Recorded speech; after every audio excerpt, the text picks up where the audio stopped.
excited to introduce our guest speaker, but before I do so, I want to remind you, writing intention students, your third peer review is due right after spring break, so those are posted, your assignments are posted, it's all available on La Lima. You should have gotten an email about it. If there's any issues, of course, email me. Okay, and without further ado, Dr. Heather Spalding is going to talk to us today about marine algae. So we had Allison Sherwood come and talk to us about terrestrial and subaerial algae. But there's a whole another group of algae that live in marine environments. Dr. Spalding has been studying these for a really long time now. She got her undergraduate degree at the University of Southampton, went and did a master's at Moss Landing, which is in beautiful Monterey Bay, California. Came here for her PhD and never left. And she's currently a postdoc funded through the National Monument, the Northwest One Islands National Monument, but working in the botany department pretty independently. She's gotten a number of awards, and if you want to go into the library and check out the Journal of Phycology, you'll see her article on the cover. She's going to talk to us a little bit about that work. Without further ado, Dr. Heather Spalding. Okay, can you guys hear me? Can you hear me better like this? Or can you hear me like this? Like that? Okay, great. Okay, you ready to get your clicker ready? I'm ready. Anthony? Okay. Next. Okay, so I actually grew up in northern Kentucky on a small cattle farm. And this is what it looked like outside my window. I was surrounded by fields of corn and tobacco and lots of cows. I'll spare you the cow pictures. Next.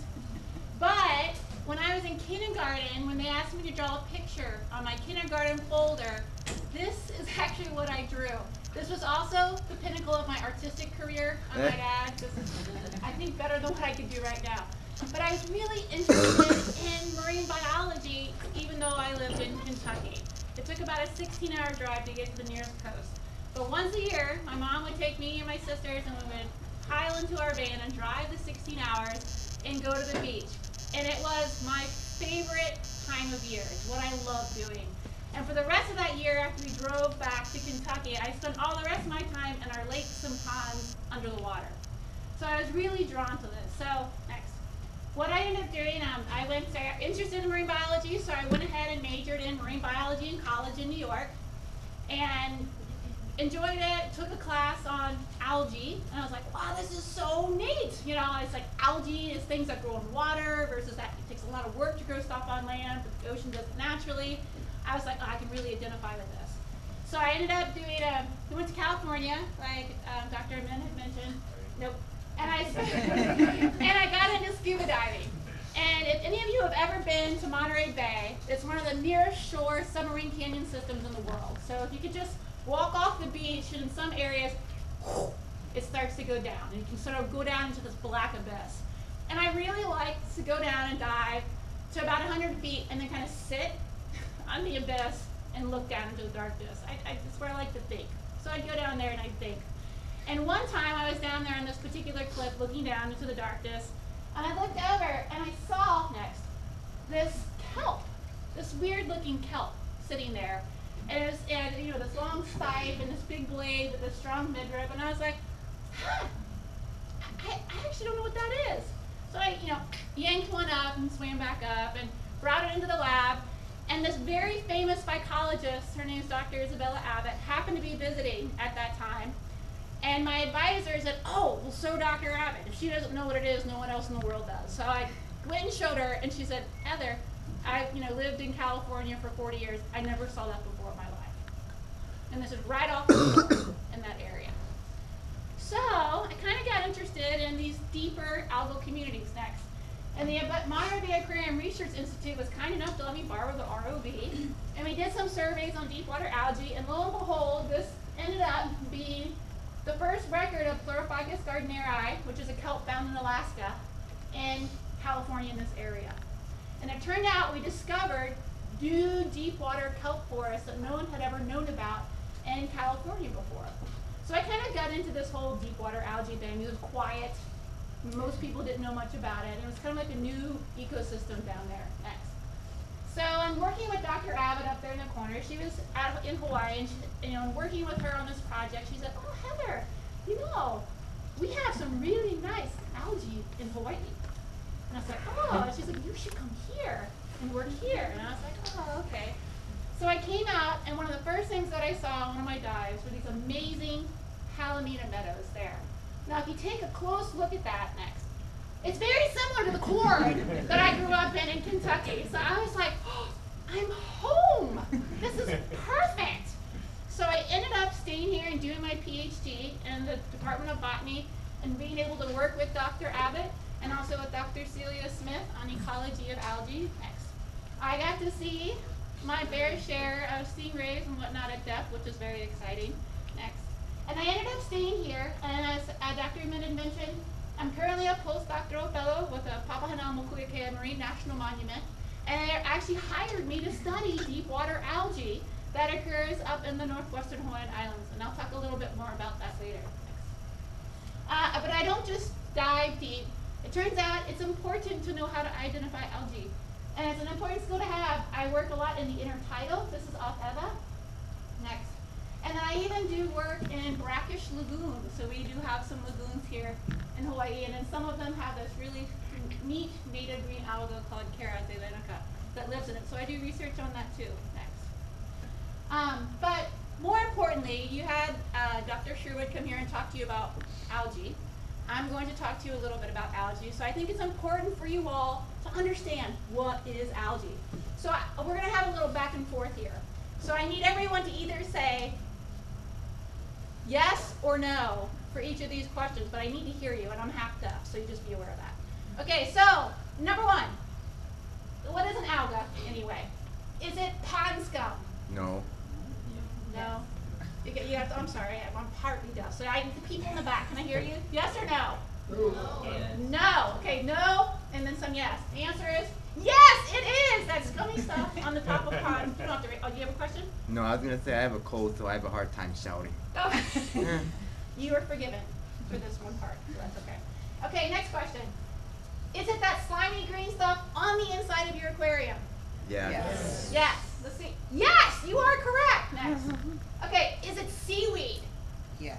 Yes. Sometimes. Yeah. Yes. Sometimes. Yes. Okay, we have maybe yes and no.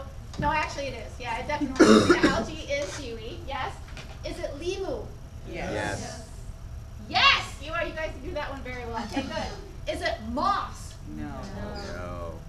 No, you're right. It is not moss. I'm impressed. Is it nori, which you eat wrapped around sushi? Yes. Yes.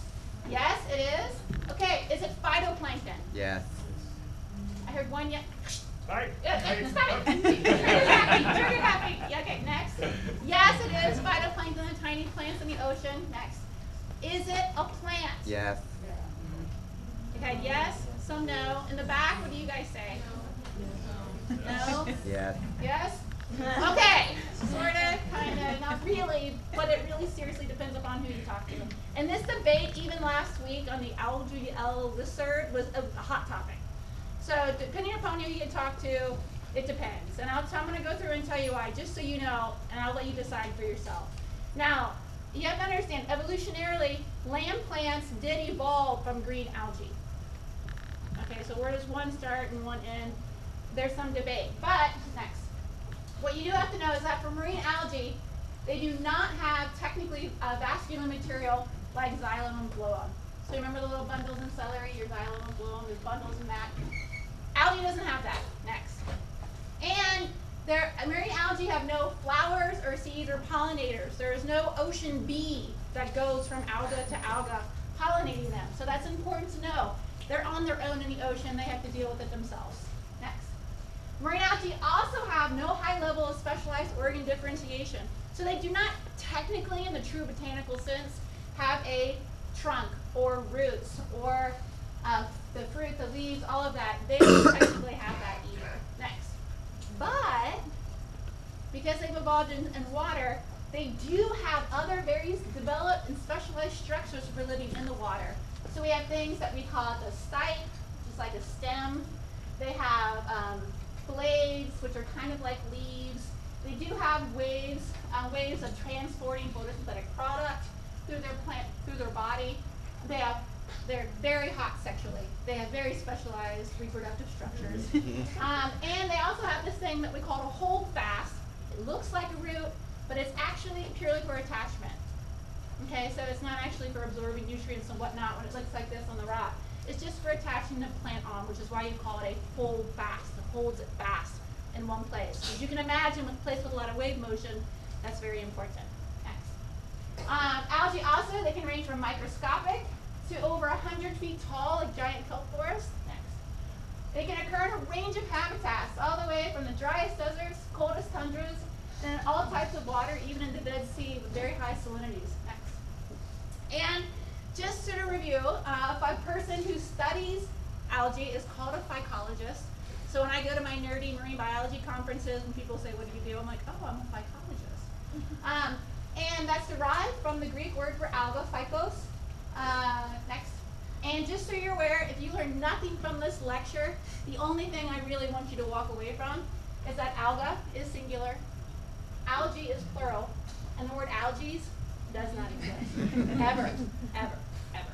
I've been in meetings with like prominent scientists with like 40 years of experience, and they've used the word algae, and I've just lost all respect for them. I'm like, no. Okay, next. So within Hawaii, within marine algae, there are three main groups. Okay, there's the green algae, the chlorophyta, the red algae, the rhodophyta, and the Phaeophyceae, this class of brown algae, such as this one right here. Next. And some of the common ones that you would see if you were to walk out into the intertidal here in Hawaii, you would see ones like this one that looks like green strings, could be two different genera. One's like Oliva or Limopalahala. One's like Halimeda discoidea up in the corner, which makes sand when they die. Some beaches in Hawaii, up to 40% of the sand is actually made by that alga. Pretty neat. Different species that are eaten and important, like Limulgabeole or Codium. Different species of Caulerpa, and my favorite Meomorus, which looks like a little worm on the rocks. Once you see it, you'll see it everywhere. Next. There's also many different types of rhodophyta. We have over 500 species of red algae in Hawaii. It's very diverse. It's partly because Dr. Abbott really likes red algae. He really liked red algae, so she just kept describing them. But we have some, like Amphibiopsis or Limu aki-aki. It's the only species that's typically cooked. You'll find it in emus. Then many other different species that we have here. These pink crusty ones is called crustose coralline algae, and they're very important for coral reefs. Next. And then brown algae. Ones like Limulapo or Dictyopterus. From the deep, it has a very strong, pungent flavor and tastes really good, kind of spicy. Ones like Limukala, which we used to form large beds here in Hawaii, and several others. Next. And so in talking about this and some of the different limu names, Hawaii is very important culturally. Limu is very important in Hawaii culturally, both for hula. There are several hula that celebrate limu. For limu kala, kala means forgiveness, so it's important in Ho'oponopono. Ho'oponopono isn't complete until both parties exchange limu kala. So that's important in that regard. And of course for food. It is really good to eat. In fact, I would say Hawaii is one of the few places in the world where you can go out and you're studying it and someone will come up and be like, oh, what are you doing? And you're like, oh, I'm looking at the limu. And then you can sit there and have a conversation with them for the next half hour about what they see here normally, the different species, and how they look and how they feel and how they smell. And that's very special, and that's very important to be able to do that. So it's a neat place to work because it's not like that everywhere. Next. But algae can also be invasive. So we have many introduced species that were brought here, such as Capophycus and Eucayuma, such as Gorilla ovo or Gracilaris alicornia, Acanthophora, Spicifer or spiny weed, leather mudweed or Albrambilia, and Hypionuciformis or hookweed. All these species are believed to have been introduced and can overgrow the reef and have very negative detrimental impacts in Hawaii, both subtidally and in the intertidal. Next. And unfortunately, in the recent papers that have come out by Van Houten et al. 2014, invasive algae that are stimulated to grow in areas with high nutrients actually stimulate the fibropapillomatosis tumors on green sea turtles. And they do this by preferentially sequestering an amino acid called arginine, which stimulates the growth of the tumors. Yes. Are these tumors bad for these turtles? Yes. Yes, and they can eventually kill them. Yeah, so this is what they found, and what Dr. Van Houten found is that they found that these tumors tended to occur in areas that were heavily urbanized and had a lot of nutrient runoff, such as from sewage injection wells. And these areas also had big invasive algal blooms. So when the algae absorb all these nutrients, the ones that are invasive, like Acanthopteris spicifera or Hypnea muciformis, or even a native species like Ulva or sea lettuce that can absorb nutrients and grow real quick, when they bloom, the native algae that the turtles would normally eat aren't as visible. And so they'll eat these invasive ones. It's kind of like eating potato chips. If you ate potato chips all day, it's just not going to be good for you. You know, it's not, good things are not going to happen. But in the turtle's case, what happens is it stimulates the tumors to grow. And in some cases, it can overgrow their eyes, overgrow their mouth. So it often results in death. Yeah. Okay, next. But what I really enjoy studying and what I'm going to talk about a little bit more today is this deep water algae. So in Hawaii, a lot of what I talked about so far next is what we know from shallow water systems. So depths less than 30 meters or less than 100 feet are fairly well described in Hawaii. When people talk about coral reef research, it's typically from that upper depth range, less than 100 feet next. And it turns out that deeper than 150 meters, it's actually been pretty well surveyed as well, both with remotely operated vehicles and also with submersibles. It's easier to work in deeper waters with these types of vehicles. But in between, next, is this area that we call the Mesophotic coral system, ecosystem. And these light-dependent communities of corals and other organisms, such as algae, that occur from about 30 to 150 meter depths. Some people call it the twilight zone because it's dim light, but it's a zone that's still dominated by photosynthetic organisms, next, because there's just enough light.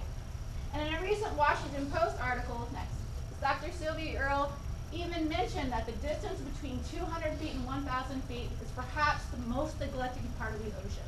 And again, part of it's because of technology. You know, to dive deeper than 100 feet, you're going to have to start going into special mixed gases, you have to use special equipment. It's not the kind of thing where you just walk off from shore and go start diving. You know, it takes a lot more work to get down to those depths. Similarly, with large submersibles and remotely operated vehicles, they don't like to go close to shore.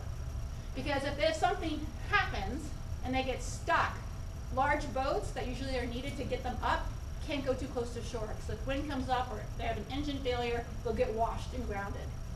So it's just this sweet zone right in between that it turns out not many people do much about. But luckily, next, recent advances in technology, both with an access of scientists to technical diving apparatus and the willingness of some groups with submersibles and ROVs has allowed us to get into this mesophotic ecosystem. And we're especially lucky here in Hawaii because we have access to 2 submersibles with the Hawaii Undersea Research Lab and a willing scientific diving program that'll let us do crazy things like technical diving with rebreathers and open circuit tanks. So these are both pictures of me. This is at about 150 feet and 160 feet. Over here on the left, I have 2 tanks on my back and then I have 2 tanks under each arm. It's about 180 pounds a year by the time it's all said and done. And we started out with diving with that with mixed gases on open circuit. And then we eventually transitioned over to the rebreathers, which is significantly less gas that you have to use. You have a tube going in one side and a tube going out the other. Every air you exhale goes back into a scrubber on your back that removes the carbon dioxide and then mixes the air for you to whatever the optimum mix, the depth that you're at. So it's quiet, which means it's really good for fish research. The air is kind of warm because of the chemical reaction going on in your back, so it's kind of like warm and toasty and kind of moist, so it's easy to breathe. And you're always breathing optimum mix, so instead of exhaling bubbles that are going out and letting go and being released, I get the air recycled on my back so I can do a 4-hour dive. Big difference with that kind of work. And the deeper you go, the longer it takes to get back up for decompression. So being able to not have to switch out between different tanks makes it a lot easier. Yeah, okay, next. So, given this access to technical diving and submersibles and remotely operated vehicles, over the past 14 years, I've been surveying sites in the main Hawaiian Islands, and then working with the monument on sites in the northwestern Hawaiian Islands. So we've surveyed these sites in green, and actually 65-meter depths. We just came back from a cruise, and we now have algae from 90-meter depths, 91-meter technically, for technical diving. So that's our new limit next. In the main Hawaiian Islands, next. But we have our sites next. In green, I've done surveys all around Oahu for technical diving. Next. We've done remotely operated vehicles all throughout this region. Next. And then submersible dives in all these locations. Next. So in total, we've surveyed over 72 locations. Next. And over 160 kilometers of distance. And right now, it's probably one of the best studied Mesophotic coral reef systems in the world. Next. So what have we found? Well, the culmination of this research has resulted in several papers. But it was really interesting. Of course, you do have corals down there. Have any of you ever seen a coral reef that looks like this in shallow water? Maybe in picture, maybe in photographs. Do what? Maybe in photographs. And where? Photographs. In photographs. In photographs. Yeah, okay. In photographs. But I mean, like with your eyes. Like, have you ever gone out? Do any of the shallow reefs look like this? No. Yeah. No, not really. It turns out in deeper water, the community transitions to a different genus that tends to occur in deeper water. And when we first started this work, all the corals that looked like this, we called Leptocerus hawaiiensis. But after making collections at multiple depths, all the way down through the Mesophotic, what we found, looking at their molecular data as well as the molecular data of the zooxantha, or the algae inside of them, is that there's actually at least 5 different species of these corals that occur, and they change with increasing depth. And their algal symbionts also change. So it's pretty amazing that even though they look pretty similar, they're all different species with increasing depth. Next. The other thing that we noticed is that the fish populations were a little bit different in abundance. Now, most of what we found at these depths were reef fish. Next. But sometimes it looked like that, and sometimes it looked like this. So there was a large degree of variability in the abundance of coral reef fish that were there. And we're doing more research on this to try and figure out what's going on. But this is important because our hope is that with these mesophotic reefs that are deeper and that are more isolated from a lot of the anthropogenic stressors that we have on our shallow water reefs, if we can over time somehow improve the shallow water reefs, which are right now primarily fished out, maybe one day these mesophotic reefs can reseed the shallow water reefs if we can show that there's connectivity between deep and shallow. So for the corals, there doesn't appear to be connectivity because they're all different species. But for the fish, at least work right now done in Brian Bowen's lab is showing that there is connectivity and maybe this can happen. So part of what we've done is to map the areas where these reefs are occurring, try and figure out the processes that are affecting distribution and abundance, and protect them. Next. But I really like algae. Corals are great and everything. But the algae are really neat. And so people always ask me, especially my mother, why do you need to study mesophotic macroalgae? Really, really. And so what I end up telling her next is that, well, mother, it turns out that there's a lot of invasive algae that we've discovered in deep water.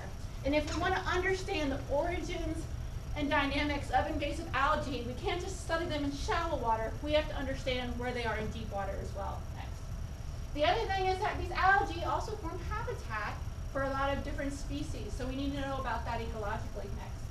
The other thing is that there's a lot of new species down there, which I'll talk a little bit more about that next. And like I mentioned before, some of them make sand. So you remember that picture of that big Halimina meadow over the sand? It turns out I measured its growth rate, and it grows very fast. Can you imagine all the sand that it's actually making all the time, right now? Big meadows making sand. Sand's important in terms of generation, where it goes, what happens to it. So if you want to understand geology and the geological context, you have to understand the deep water algae. So if you want to understand mesophotic coral ecosystems and understand next the big picture of it, you actually have to know about the algae, not just the coral and the fish. Next. And more importantly, this is a picture taken in Pearl and Hermes Reef at 64 meters. This is a masked angelfish in the aquarium trade. They're worth about $10,000 each. Okay, now forget the fish. Look at all that algae that it's occurring in. Right? It turns out in the northwestern Hawaiian Islands, the reef fish there use the algae as significant fish habitat. And that's part of, to be honest, why I get funded for my postdoctoral research, they noticed all the fish in these big algal beds. And they're like, well, what are the algae? Well, are they associated with specific kinds? Does it have to do with structure? So they recognize the importance of that next. And that's why with my postdoc work, I work on a lot of mesophotic algae from the monument. And in particular, if you look at this picture, all of the fish in this picture are endemic Hawaiian reef fish. And so there's an interesting phenomenon in a paper described by Kane et al. That the further up you go the island chain, the more endemic reef fish you get on mesophotic reefs. So if you understand endemism, both in fish and in algae, you need to look deep. Next. So over the course of the work that I've done, we've next discovered a species of macroalgae that tend to occur in these deep water assemblages. Next. And over 40% of them are either new species or new records for Hawaii. And I'm not talking about the little filamentous epiphyte type of things. I'm talking large, morphologically complex algae, big things. Okay, next. So I'm going to show you a video. Next. Oops. You have to click the video. So this is a video taken off Cayena Point. And these little pink ones are algal balls called rotoliths. And watch all the green stuff waving in the current on top of it. This is at 85 meters depth. Again, off Cayena. This is taken with an ROV. Sorry about the resolution.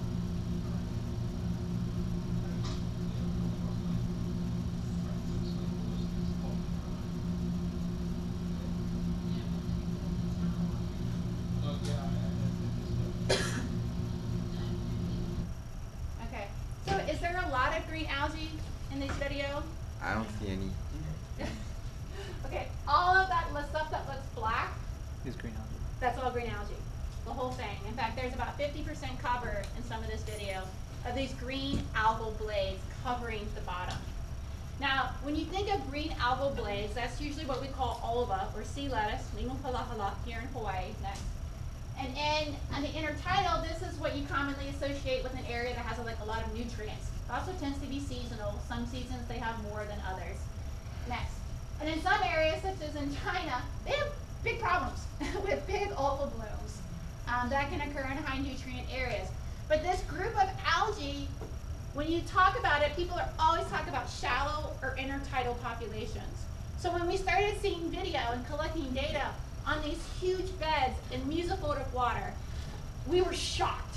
We couldn't believe that this group of algae that people only associate really with shallow water, high nutrient environments can be very abundant at these really low light levels of depth. Next. So what we really want to know first was, what is it? You know, these are pretty simple blades that are 2 cells thick. Some of them are really big. Are they the same thing that you find in shallow water? Easy first question. And that's good to know too, because that also helps us be able to start to address this question of connectivity between shallow and deep, but with the algae. So luckily, a paper by Charlie O'Kelly and colleagues in 2010 actually did an entire molecular assessment of all the green algal blades or all the species in the Hawaiian Islands. So what we had was a really good framework to be able to see what we found deep and place it into that context. Yeah? Next. So this is a tree, concatenation of 3 different gene regions, looking at the ones in purple are the ones that were found in shallow water. And then the rest of them are other different species found around the world. Next. And what we found is a new species from deep water that looked like this. These blades were over 1 meter in length. Next. We found another species which was only found in French frigate shoals in deep water. Next. Another species which was a different genus called Umbra ulva, which is closely related to some species that were found in New Zealand. Next. And another species of Umbra ulva. 2 new species of Umbra ulva, which is an entirely new genus record for Hawaii. No one ever even knew it occurred here before. And 2 new species of ulva. Next. So looking more closely at the Umbra ulva, using 2 other gene regions, we can see that, again, it wasn't just in Australia and the Kermadex, or New Zealand and the Kermadex, but this species of Umbra ulva was very close to some species in Australia. And then this other one, very different. So this is very exciting for us to discover You look down and all you see are these green blades, but it turns out there are 4 new species. And so we worked with a Native Hawaiian working group to actually develop meaningful names in Hawaiian for these different species. So for instance, Alga-o-Hiu-Lulu means flourishing in the calm. And this is in reference to the Maui Nui, in this area between Lanai and Maui that has these expansive mesophotic coral reefs. And that's where we found a lot of this algae. And then Alga-Ilioha'a is named after the Hawaiian monk seal. And French Frigate Shoals, the place where this was found, where the monk seals like to hang out. It turns out that based upon critter cam video, that the monk seals tended to go down and search in these areas with banks, and they would find algae-covered rocks. And they would often, it looked like, preferentially turn over the rocks with the algae on them, and then eat the critters and things, the crabs and the eels that would come out from under those rocks. And so the researchers looking at this video said, oh, it looks like they're picking the limu-covered rocks to forage under for whatever reason.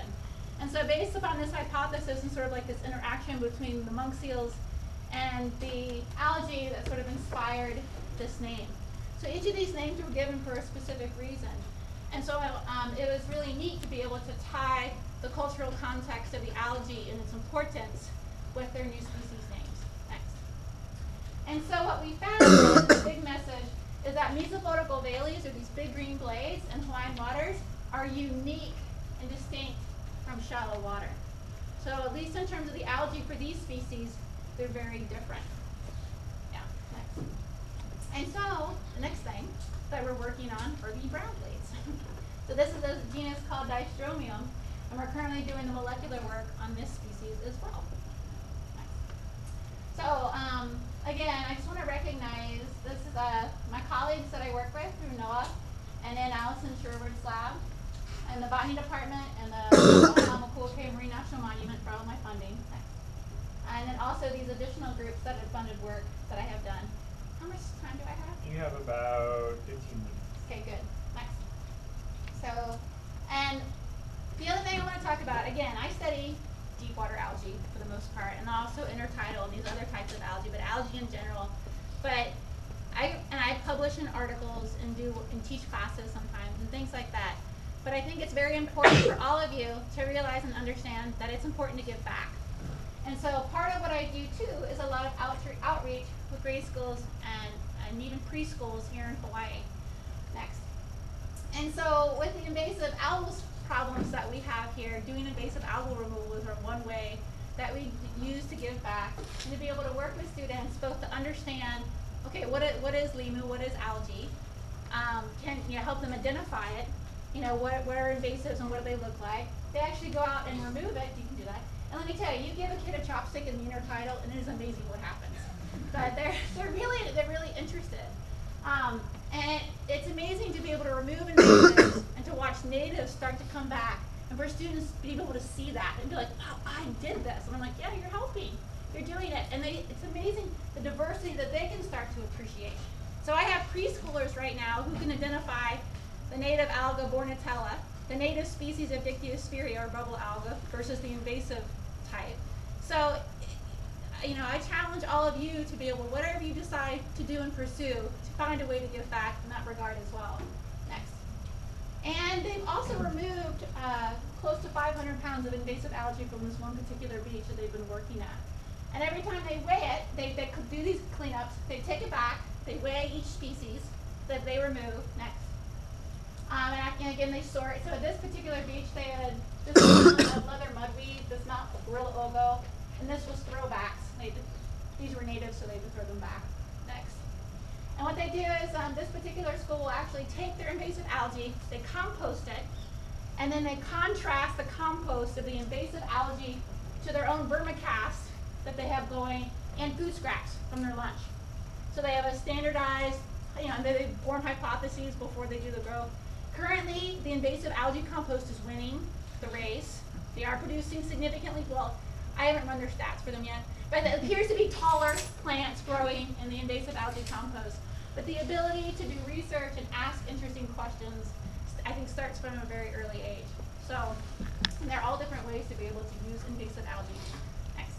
So, do you guys have any questions about this work or about marine algae in general?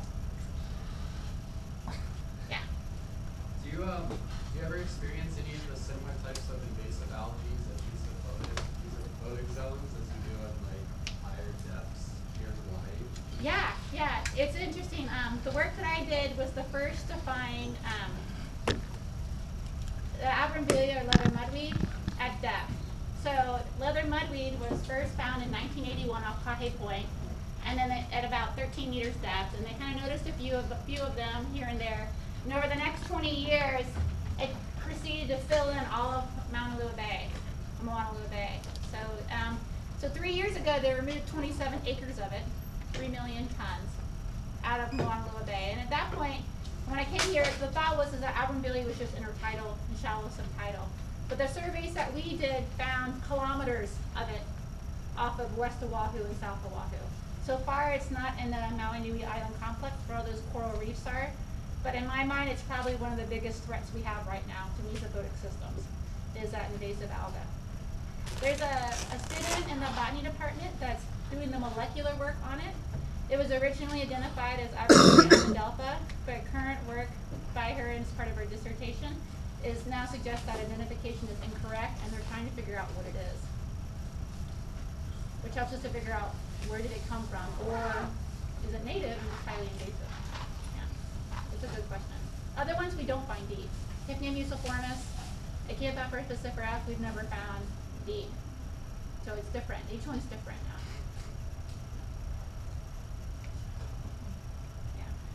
What do we know about the biogeography of these deep water algae and how that compares to maybe things that are closer to the surface or terrestrial plants even? Great.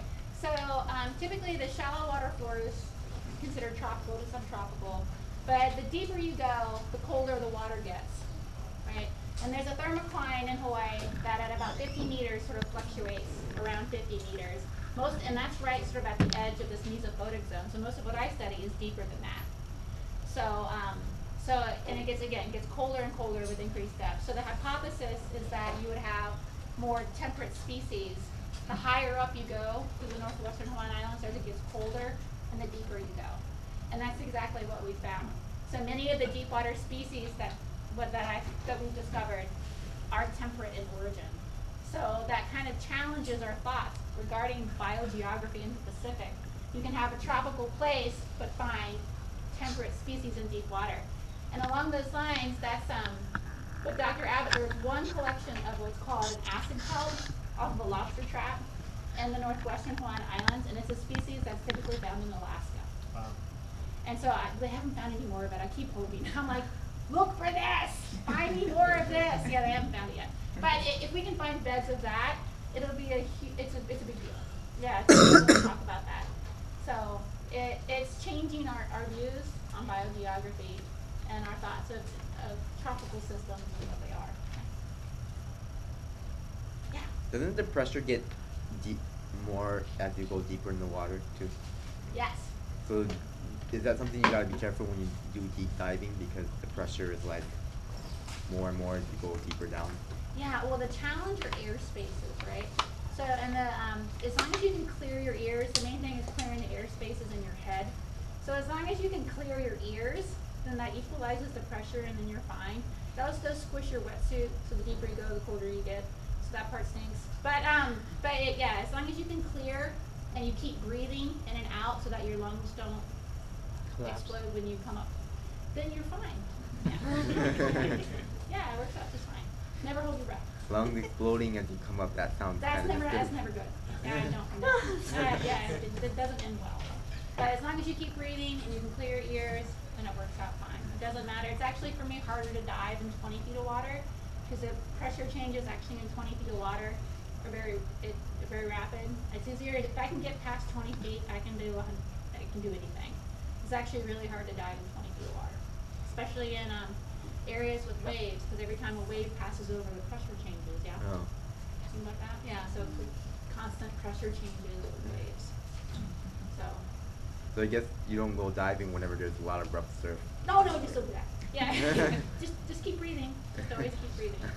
Just keep breathing. I did dives off the Channel Islands in Southern California, and it was crazy. It was crazy dives. So we were in about 40 feet of water, but the waves were about 20 feet. And so you just had to be really careful, because you just had to keep breathing, because if you didn't, like I came up with nosebleeds because I couldn't clear fast enough to my passages. So Yeah, you just have to be really careful. But when you go deeper, it's a little calmer. So it's a little easier, I think. Yeah. So for these spots that you went to dive, how do you pick these spots? How do you know this is where we're gonna find? Sometimes you don't. Sometimes you go down and you're like, there's nothing here. But no, what we do is we use side scan sonar data. Okay. So bottom maps, and what we do is we pick areas of interest. So there are ancient shorelines from the Pleistocene Okay. that are at various depths around the main Hawaiian Islands. And so what we will tend to do is use backscatter or side scan sonar, in some cases laser line, scan surveys of the bottom, and pick the areas of interest. Okay. And you kind of start to get a feel of areas that have more interesting things. Yeah. Yeah, the oceanography department has some beautiful maps that were done by Ricky Grigg and company that, especially in Maui Nui, that show the topography of the bottom and allow you to form some good hypotheses of what might be where. At these depths, do you ever find human trash? You know, like. Yeah, you do. You know what you tend to find a lot of is like fishing line, which is real dangerous when you're diving. So I always carry shears on a Yep. beach, pair of scissors. I don't carry a knife, I carry scissors. Way more useful. So you find things like that, occasionally bottles. The octopus tend to like bottles, so I can usually know if I find a lot of bottles around, there's usually an octopus around. Yes. You know, You and like to get a drunk. lot of it, especially around Oahu, you tend to find a lot of old things that have fallen off ships, Yes. like big tubing that are used to, for fuel, or with the military presence here, old military things that you have no idea what they Yeah, I are. find a lot of tires. Tires. You know what? You do find in shallower water we find tires, but I haven't seen many In tires deep, in deeper okay. water. Abandoned fish traps. We see a lot of those. Yeah, you do. Yeah. And then lines. There's a lot of The big thick hot- ones. the big. Yeah. Well, then with the submersible and the ROV, that's what's scary. I mean, fishing line stinks. It's ghost nets. Oh, and then yeah. these lines, because if you get wedged underneath You like can't a get cable, you can't really get out. And so do these machines have, you know, cutters to try to maybe They do. get So around the it? submersibles that we use here, they have two arms. They have one shilling titanium arm, which has really great mobility. It's the kind of arm that can pick up a penny off the ground, lift it up, and then smash it in half. It's got amazing strength and dexterity. So that we use for all of our collections and moving things around, catching fish or things like that. And then we have a second arm, which is like it's like this. So that's where we put our cutters on. Okay. And that's where if you get into a bad situation, these can go and cut through anything. So two different pairs of arms. If all else fails, you have 3 days worth of air and food in the submersible in case you get stuck, and they can always go get the other submersible to come get you out. Just as long as you're not 3 days away. Do what? Just as long as you're not 3 days away. It's always usually, and they can usually enough time to come back.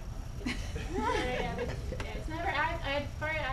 I've done over 20 dives, and we've never been anywhere close. The main thing to worry about is battery power. So that's the biggest thing that's cut my dive short is you can tell when so you're disconnected, right?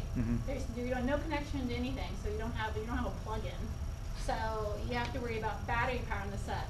Anytime anything runs and you light on and you video screen on, the little fan that tries to keep us cool, there's no air conditioning or heater, uses up the energy. And so particularly at the end of the dive season when the batteries are starting to get tired, and if there's been a lot of current and the engines are running a lot, everything all of a sudden everything will start to slow down. You'll be like, and you're like, you know, especially if you use the arms a lot, they take up a lot of energy. So if you run out of battery, dive's over. You just, that's it. So then you just come. Luckily to come up, all you do is you dump weight out. They have weights that you dump out and just pop up like a cork. So it doesn't require battery power to ascend. Just to move laterally. Yeah. So does it get really hot in those submersibles then? It's tricky. Depends on what depth you're at. The depths that we work at, which is typically less than 200 meters, I go out like you start the day like your bikini and some shorts and a t-shirt because there's no air exchange and 3 bodies. The submersible is like being in a 7-foot steel sphere with 2 other people, and it heats up really hot in less than 200 meters where the water is generally warm. Now, if you go deeper than that, like if you're doing a dive on the Li'i, say like the 1,500 or 2,000 meters, What's the temperature like there? Cool. Cold, very cold. So they start their dives with 2 layers of pants, wool socks, gloves, hats, scarves. They freeze on their dives. So like I shed clothes, they put clothes on. So it just depends. We actually bring ice packs with us on the sub dives because it gets so hot and uncomfortable that we'll just put ice packs on our clothes and on our head. And So deep dive is too cold and then shallow dive is too hot. yeah. What yeah. zone would be just right? You know, it's you get 8 hours in the sub to be able to look out and see things that no one in the world has ever seen before. Yeah, it's worth it. It's pretty exciting, and you don't mind the discomfort too much. So it's pretty neat just to be able to do that. So the time actually goes really fast, but there is no bathroom. Yes. What are the weights made out of? Lead. They're little lead pellets. I actually don't know where they get them from. They're little lead pellets. And when you first get down, the first thing that you do is you equalize the sub because you don't want it to be too heavy because you don't want to drag along the ground. You don't want to be too light because then you'll just float up. So the pilots are fantastic here. So they know how to account for the weight. And you have to tell them your weight when you get in the sub because they account for that too. So how did they use those lead pellets, and are they just leaving them at the bottom? They are. It's like the sub's cuckoo milk. You know, you just leave them out, you leave it, and then over time they Degrade. So you hate to leave stuff behind, but I don't think there's any other way to do it. It's cost effective. I was gonna say, are these lead pellets bad for the environment when they dump them to go up? Probably. But given the number of fishing weights that are left in the ocean right now, I think it probably pales in comparison. So I think it's all relative. Yeah. Here, time for one more question. Are there any medicinal uses of algae? Yes. Algae are used for many medicinal purposes. I'm not as familiar with those ones, but I know here in Hawaii they've actually taught an algal medicinal class about the different ways that you can use limu. Some algae have very strong antibacterial properties and anti-inflammation properties. It's tricky though because algae also have a lot of toxic dinoflagellates and diatoms that can live on them. So knowing how to prepare the algae is very important in terms of cleaning and preparation. So they do, and they are important medically. And some algae have been found even to have anti-cancer properties. Some have analgesics in them. So there's one algae in California that I like to collect, and if you suck on it, turn your tongue numb. You get bored sometimes on the boat. There's nothing else to do. So yeah, they have a lot of algae. Don't want to be eaten, right? They've got all these fish and various other things in there that want to eat them. So they're very creative from an evolutionary perspective on creating compounds that make them not want to be eaten. Whether it be calcification for various reasons, for physiology, or a lot of anti-herbivorous compounds and different polysaccharides that change their taste and texture and all that kind of stuff. So yeah, they're important medicinally. Let's give Dr. Spalding a big round of applause.